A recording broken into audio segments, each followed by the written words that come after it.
Hello, everybody, and welcome to Red Wings Daily, presented to you by FanArch. I'm your host, Kirk MckNight, coming to you from the southwest corner of Washington State, tucked away up here in the Pacific Northwest. Now, I'm about 3 days late on this. Congratulations, so my apologies for the delay. But congratulations are in order to the Michigan Wolverines, NCAA men's basketball team, for winning the championship Monday night against UConn. That was a UConn team that had a pretty, I don't want to say Cinderella run.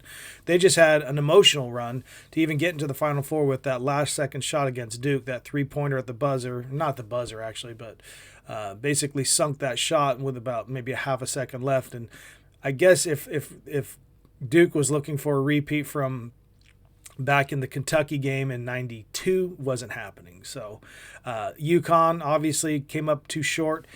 The Wolverines, with their 6 wins over that tournament, the only one that was even close was the championship game. It was a 6-point win.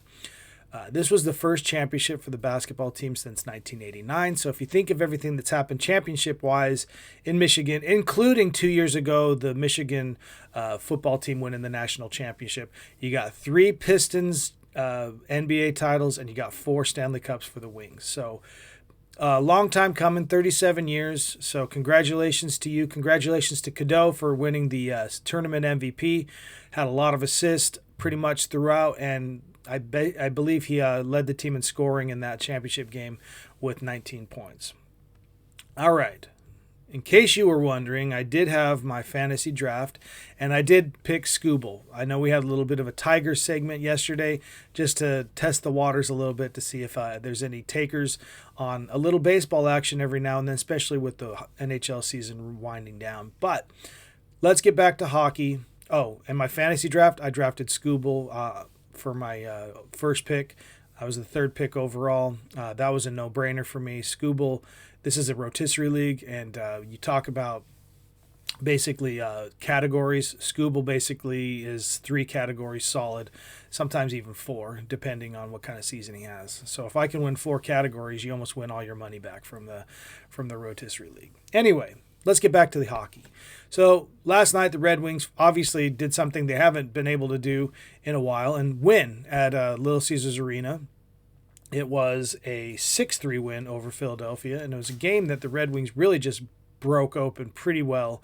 I believe in the second period was a huge onslaught for them. Larkin got a hattie, including a shorthanded goal. So he basically got a power play goal and a shorthanded goal. Another thing about it is that Mo had basically was in on 5 of the 6 goals. He had 1 goal and 4 assists, so pretty much career night for Mo. The one thing about the game was Gibby got the win, but it looks like he got a little bit of a neck injury, so he had to basically be replaced by Taubes, who came in relief.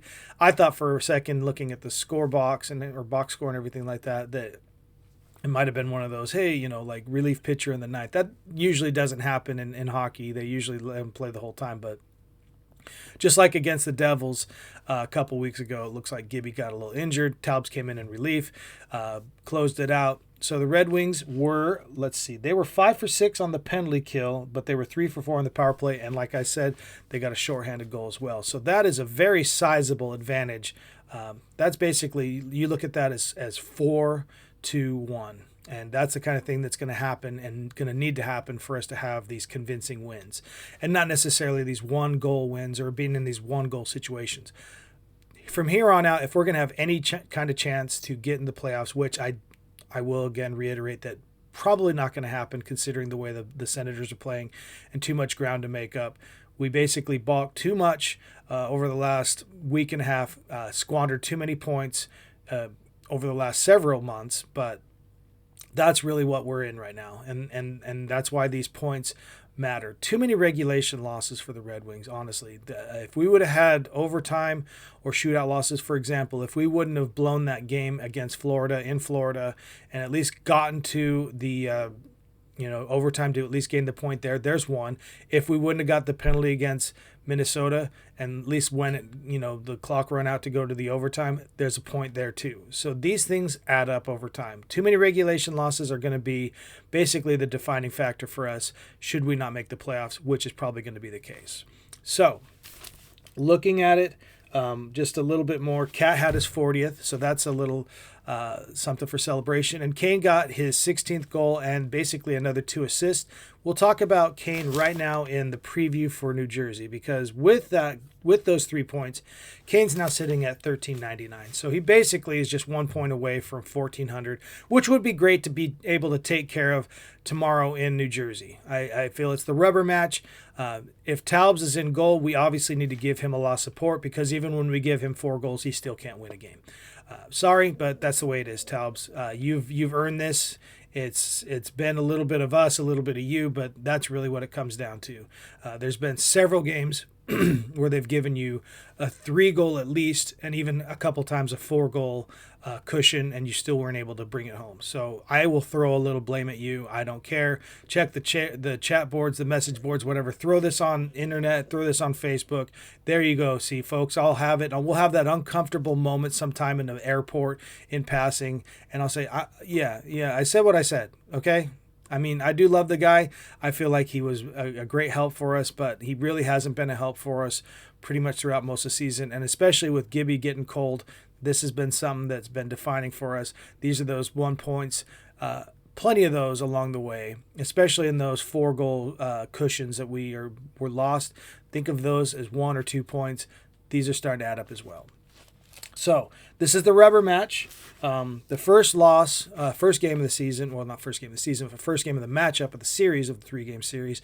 We lost 4-3 in New Jersey. Basically, New Jersey handled it pretty well. Had us to, basically out of reach. We started scoring a couple of goals to make it 4-3, but we ended up, coming up short.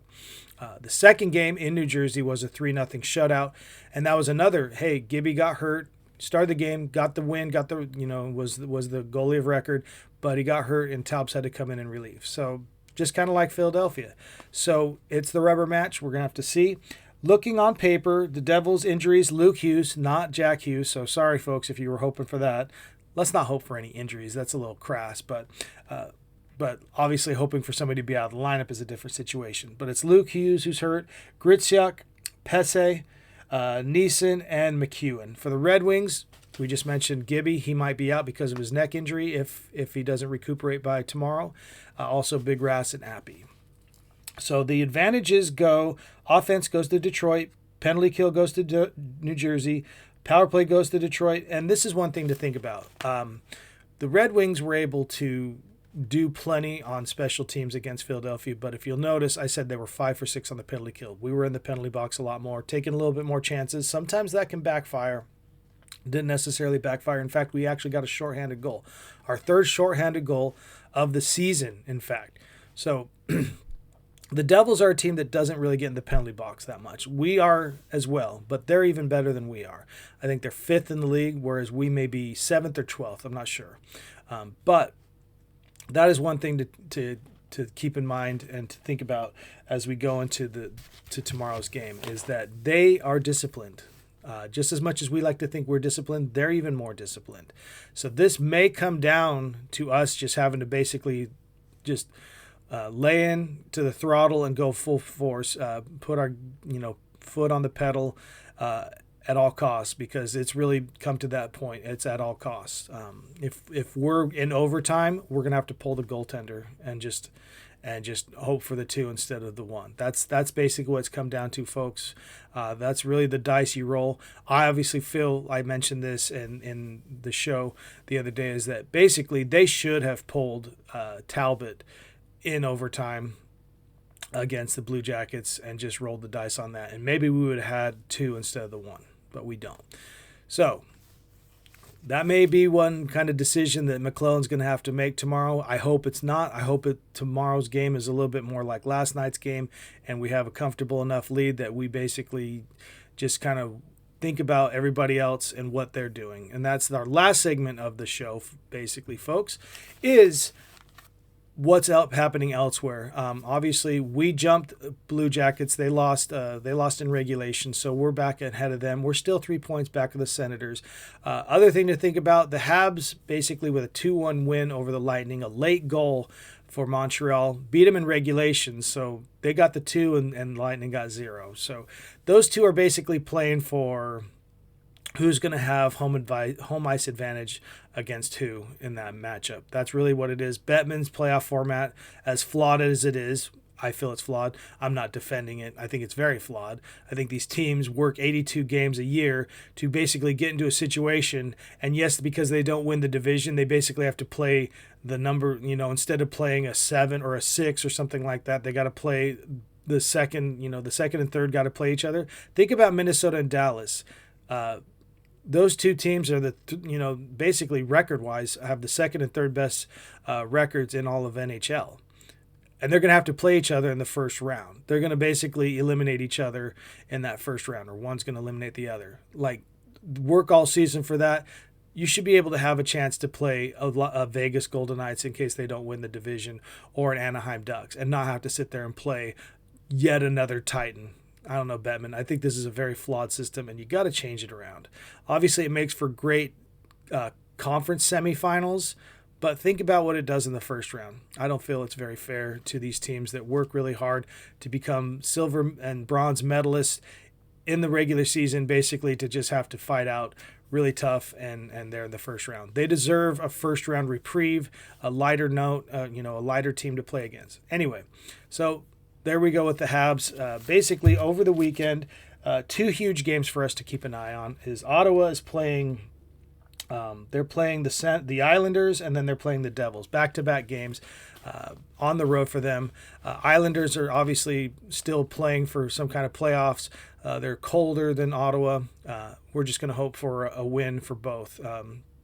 And then Ottawa's going to be playing. I don't know if I want to say they're playing gassed. Every time we play them where they've played the second of a back-to-back, they definitely haven't shown they were gassed. Or at least that was the last game that we took on them. And spoiled the complete sweep of the Ontarians. So they may have a little bit more in the tank. They're obviously riding a way hotter hand than either the Islanders or us, for that matter. Luckily, we don't have to play the Senators anymore because they're playing better than most teams right now. And they're showing it. But we got to hope for them to lose two.